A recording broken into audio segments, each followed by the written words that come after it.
Hi, I'm Dave, founder of Halloween Yarn, and I'm seeing all 31 Screams on Screen horror movies here at Regal this month.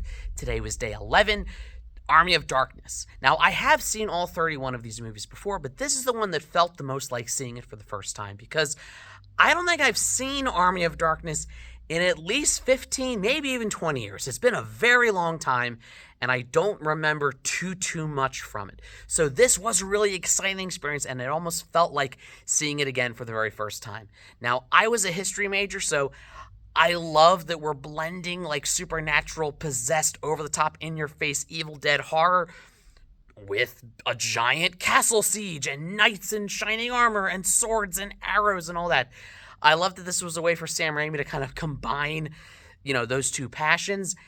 And I love just the world building. It could have even gone further, I think. There's also something darkly hilarious that like everything that happens in the second half and all those people who die in the battle essentially are just because Ash couldn't remember those words right. Klaatu something Nikto. See, I can't remember it right.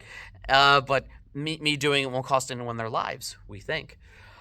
As far as the Evil Dead movies go, 2 is still probably my favorite. It's peak Evil Dead, and I think the best representation of everything that franchise has to offer. But this movie, while it goes full slapstick sometimes, it's Bruce Campbell kind of at his most Bruce Campbell, and I think that's the most fun. Evil Dead 2 is probably the best movie in the series.